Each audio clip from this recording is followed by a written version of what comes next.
ओम नमो भगवते वासुदेवाय। सभी भक्तों को जय श्री राधे कृष्ण। श्रीमद् भागवत महापुराण पंचम स्कंद चतुर्थो अध्याय। ऋषभदेव जी का राज्य शासन। श्री सुखदेव जी कहते हैं, राजन, नाभिनंदन के अंग जन्म से ही भगवान विष्णु के वज्र, अंकुश आदि चिन्हों से युक्त थे। समता, शांति, वैराग्य और ऐश्वर्य आदि महाविभूतियों के कारण उनका प्रभाव दिनों दिन बढ़ता जाता था। यह देखकर मंत्री आदि प्रकृति वर्ग, प्रजा, ब्राह्मण और देवताओं की यह उत्कट अभिलाषा होने लगी कि ये ही पृथ्वी का शासन करें। उनके सुंदर और सुडौल शरीर, विपुल कीर्ति, तेज, बल, ऐश्वर्य, यश, पराक्रम और शूरवीरता आदि गुणों के कारण महाराज नाभि ने उनका नाम ऋषभ अर्थात श्रेष्ठ रखा। एक बार भगवान इंद्र ने ईर्ष्यावश उनके राज्य में वर्षा नहीं की। तब योगेश्वर भगवान ऋषभ ने इंद्र की मूर्खता पर हंसते हुए अपनी योग माया के प्रभाव से अपने वर्ष अजनाभ खंड में खूब जल बरसाया। महाराज नाभि अपनी इच्छा के अनुसार श्रेष्ठ पुत्र पाकर अत्यंत आनंदमग्न हो गए और अपनी ही इच्छा से मनुष्य शरीर धारण करने वाले पुराण पुरुष श्री हरि का सप्रेम लालन करते हुए उन्हीं के लीला विलास से मुग्ध होकर वत्स ऐसा गदगद वाणी से कहते हुए बड़ा सुख मानने लगे। जब उन्होंने देखा कि मंत्रिमंडल, नागरिक और राष्ट्र की जनता ऋषभदेव से बहुत प्रेम करती है, तो उन्हें धर्म मर्यादा की रक्षा के लिए राज्य अभिषिक्त करके ब्राह्मणों की देखरेख में छोड़ दिया। आप अपनी पत्नी मेरु देवी के सहित बद्रिकाश्रम चले गए।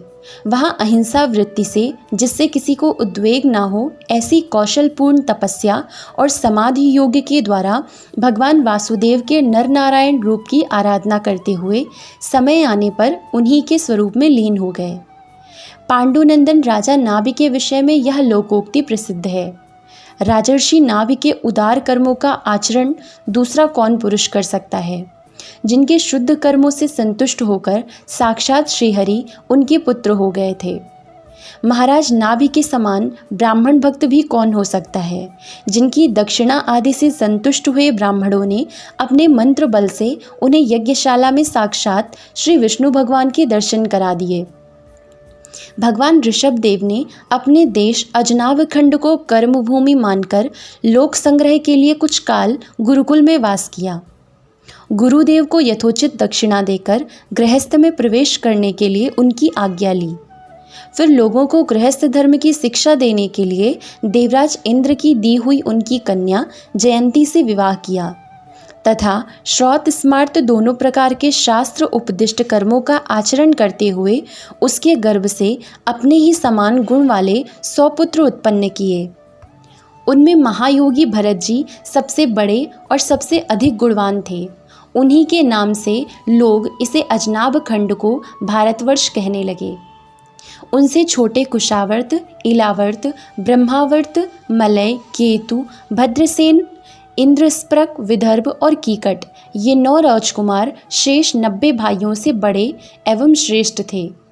उनसे छोटे कवि, हरि, अंतरिक्ष, प्रबुद्ध, पिप्पलायन, आविर्होत्र, द्रुमिल, चमस और करभाजन, ये 9 राजकुमार भागवत धर्म का प्रचार करने वाले बड़े भगवत भक्त थे।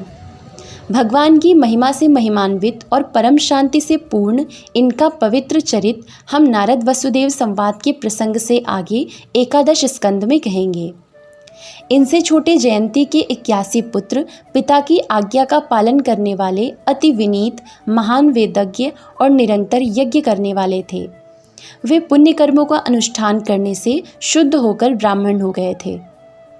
भगवान ऋषभदेव यद्यपि परम स्वतंत्र होने के कारण स्वयं सर्वदा ही सब प्रकार की अनर्थ परंपरा से रहित केवल आनंद अनुभव स्वरूप और साक्षात ईश्वर ही थे, तो भी अज्ञानियों के समान कर्म करते हुए उन्होंने काल के अनुसार प्राप्त धर्म का आचरण करके उसका तत्व न जानने वाले लोगों को उसकी शिक्षा दी। साथ ही सम, शांत, सुहृद और कारुणिक रहकर धर्म, अर्थ, यश, संतान, भोग, सुख और मोक्ष का संग्रह करते हुए गृहस्थाश्रम में लोगों को नियमित किया।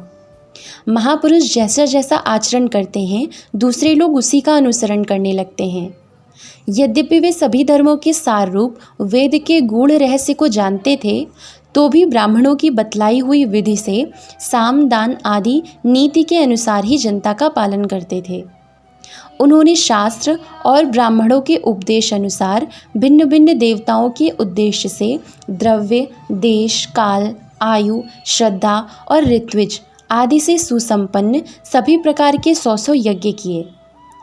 भगवान ऋषभदेव के शासनकाल में इस देश का कोई भी पुरुष अपने लिए किसी से भी अपने प्रभु के प्रति दिन दिन बढ़ने वाले अनुराग के सिवा और किसी वस्तु की कभी इच्छा नहीं करता था।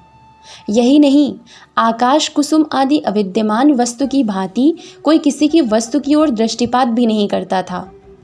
एक बार भगवान ऋषभदेव घूमते घूमते ब्रह्मावर्त देश में पहुँचे। वहाँ बड़े बड़े ब्रह्मर्षियों की सभा में उन्होंने प्रजा के सामने ही अपने समाहित चित्त तथा विनय और प्रेम के भार से सुसंयत पुत्रों को शिक्षा देने के लिए इस प्रकार कहा। ओम नमो भगवते वासुदेवाय।